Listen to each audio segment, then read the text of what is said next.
नमस्कार दोस्तों, मैं सौरभ आप सबका एक बार फिर से जीएस दुनिया में स्वागत करता हूं। हम लोग पेडोलॉजी पढ़ रहे हैं, चाइल्ड पेडोलॉजी पढ़ रहे हैं और ये सीटेट एग्ज़ाम जो रिसेंटली अभी होने वाला है हम लोग का, उसके लिए बहुत ही लाभदायक ये कुछ प्रश्न हैं। अभिवृद्धि एवं विकास के कुछ महत्वपूर्ण प्रश्नों को मैं आप सबके बीच लेकर आया हूँ, जिसको मैं आप सबके बीच में डिस्कस करूँगा। तो आइए हम इन प्रश्नों को देखते हैं। और ये प्रीवियस ईयर बेस्ड क्वेश्चंस हैं जो पिछले सालों में आए हुए हैं, उन्हीं से रिलेटेड हैं। तो आइए हम इन प्रश्नों को हल करते हैं। सबसे पहला प्रश्न है, वृद्धि एवं विकास हैं एक दूसरे के पूरक, एक दूसरे के समान, एक दूसरे के विरोधी, इनमें से कोई नहीं। तो इसका राइट आंसर है कि ये क्या है, वृद्धि एवं विकास क्या है, एक दूसरे के पूरक हैं। तो इसका राइट आंसर है एक दूसरे के पूरक, एक दूसरे के पूरक। यहाँ पे ये बात समझनी है कि वृद्धि वृद्धि और विकास में कितने एक दूसरे के पूरक है। इसमें दो चीजें होती हैं, दो चीज हैं। एक क्या है, परिपक्वता और वातावरण। परि परिपक्वता परिपक्वता और दूसरा है वातावरण।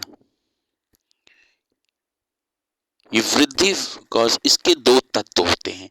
वृद्धि, अच्छा, परिपक्वता का मतलब क्या है कि परिपक्वता वास्तव में परिपक्वता जो है आंतरिक अंगों तथा वंशानुगत से प्राप्त होने वाले गुणों का समय के साथ दृढ़ता की स्थिति प्राप्त करना है। मतलब कि आंतरिक अंगों और वंशानुक्रम, वंशन मतलब पीढ़ी दर पीढ़ी से जो प्राप्त गुणों का है, समय के साथ उसमें कोई किसी चीज की दृढ़ता या स्थिरता प्राप्त करना है हमारा। ठीक है।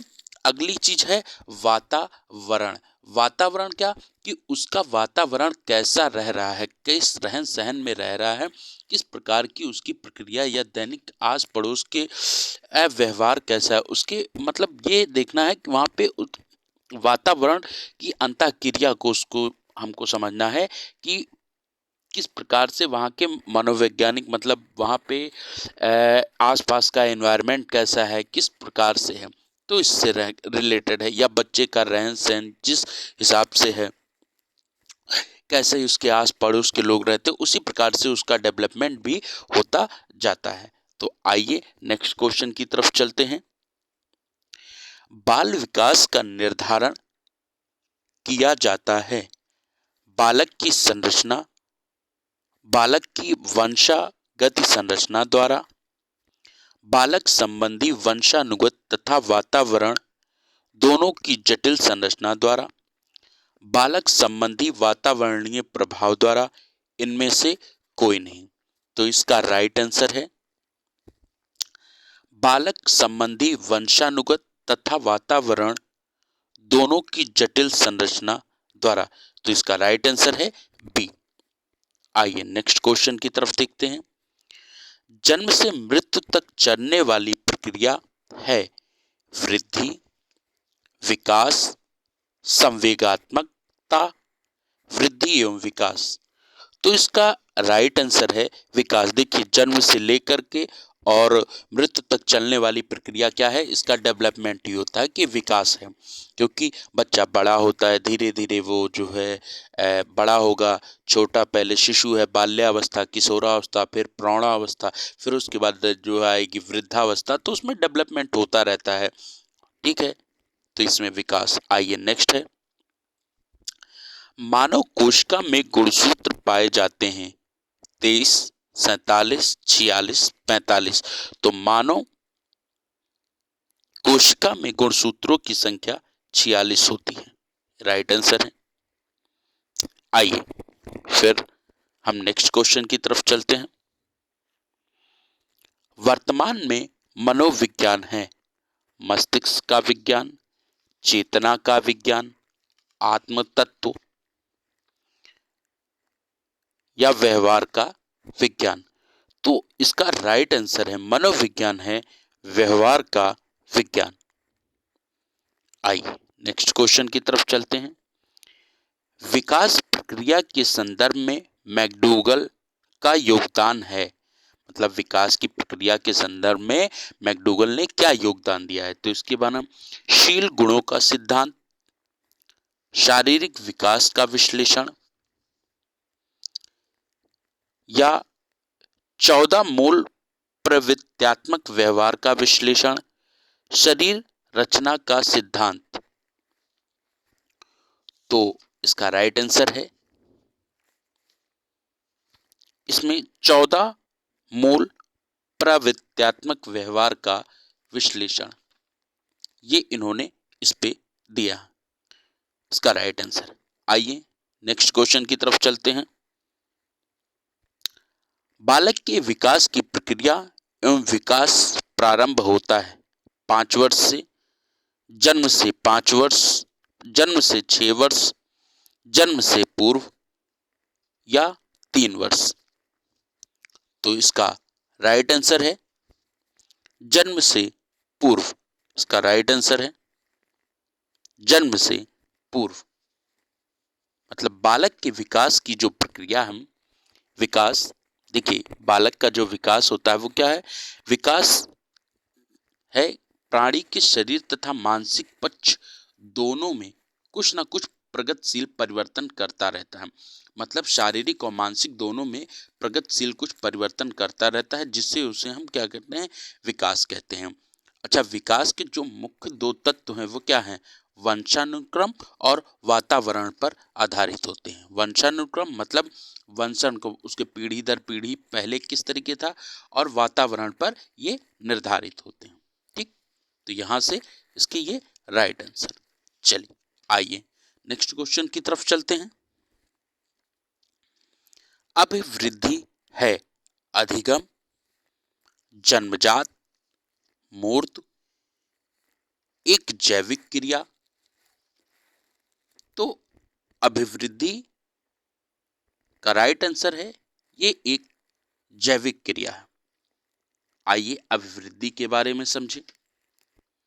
देखिए अभिवृद्धि में जो है बच्चा गर्भाशय के भ्रूण में बनने के पश्चात जन्म होते समय तक उसमें जो परिवर्तन होते हैं उसको क्या कहते हैं, अभिवृद्धि कहते हैं। मतलब बच्चा जब गर्भ में है, गर्भाशय में है, और भ्रूण बनने के पश्चात उसमें जो कुछ भी परिवर्तन होगा, उसमें जो कुछ भी प्रगतिशील परिवर्तन होते हैं उसको क्या कहते हैं, अभिवृद्धि कहते हैं। तो आइए नेक्स्ट क्वेश्चन की तरफ चलते हैं। विकास के लिए आवश्यक हैं अधिगम, जन्मजात, वातावरण, या ए और सी दोनों।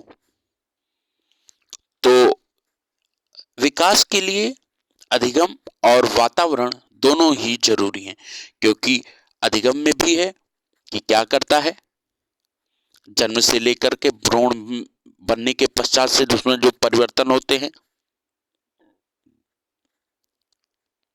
वो अभिवृद्धि है। अधिगम वो सीखता ही रहता है, वातावरण से भी सीखता है। तो यहाँ पे विकास के लिए आवश्यक है अधिगम और वातावरण दोनों। तो आइए नेक्स्ट क्वेश्चन की तरफ चलते हैं हम। पूर्व बाल्यावस्था है जन्म से 6 वर्ष, जन्म से 3 वर्ष, जन्म से 7, जन्म से 3 वर्ष, 3 से 7 वर्ष, 3 से 6 वर्ष। तो इसका राइट आंसर है पूर्व बाल्यावस्था 3 से 6 वर्ष। आइए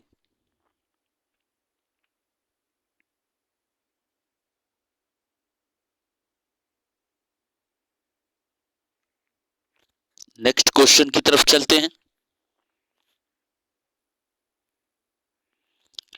पीनियल ग्रंथ से विकास होता है समाज का, शिक्षक, नैतिक, या मस्तिष्क का। तो पीनियल ग्रंथ से मस्तिष्क का विकास होता है। इसका राइट आंसर है। आइए नेक्स्ट क्वेश्चन। विकास के कितने पक्ष हैं? 4, 5, 3, 6। तो विकास के 5 पक्ष हैं। विकास के 5 पक्ष हैं। इन पांचों के नाम हैं, पहला देखिए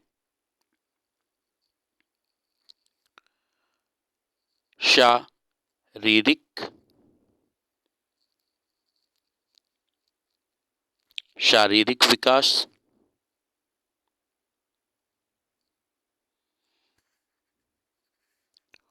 दूसरा है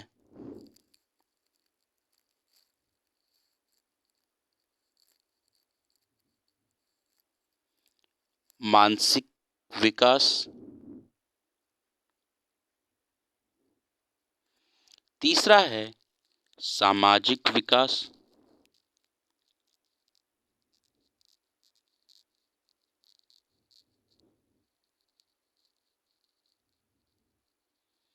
सामाजिक विकास।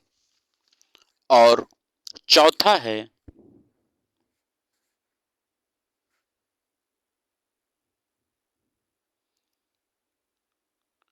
संवेगात्मक विकास। और पांचवा है नैतिक विकास। नैतिक विकास। ठीक, तो ये 5 हैं। कितने हैं इसके? कौन कौन से? शारीरिक विकास, मानसिक विकास, सामाजिक विकास, संवेगात्मक विकास, नैतिक विकास। ठीक, तो आइए नेक्स्ट क्वेश्चन की तरफ चलते हैं। परिपाक काल का समय होता है 6 से 9 वर्ष, 3 से 6 वर्ष, 9 से 12 वर्ष, 12 से 15 वर्ष। तो इसका राइट आंसर है परिपाक काल का वर्ष 3 से 6 वर्ष होता। आइए नेक्स्ट क्वेश्चन। प्रारंभिक वर्षों में वृद्धि तथा विकास की प्रक्रिया रहती है मंद गति, औसत गति, अत्यंत तीव्र गति, धीमी गति। तो इसका राइट आंसर है सी ऑप्शन, अत्यंत तीव्र गति। अत्यंत तीव्र गति। आइए नेक्स्ट क्वेश्चन की तरफ चलते हैं। बालक पहले किस मांसपेशियों पर नियंत्रण करना प्रारंभ करता है? अंगुलियों पर, हाथ पर, पैर पर, या बी और सी पर? तो इसका राइट आंसर है बी और सी पर। Right answer D. आइए नेक्स्ट क्वेश्चन। संज्ञानात्मक विकास के सिद्धांत के प्रवर्तक थे पियाजे, रास, कोहलर, थार्नडाइक। तो इसका राइट आंसर है कोहलर। आइए नेक्स्ट क्वेश्चन। मनोविश्लेषणात्मक सिद्धांत के प्रवर्तक थे फ्रायड, रास, कोहलर, थार्नडाइक। तो उसका राइट आंसर है फ्रायड। आइए नेक्स्ट क्वेश्चन देखते हैं। भाषा विकास सिद्धांत के प्रवर्तक थे फ्रायड, चोम्स्की, कोहलर, थार्नडाइक।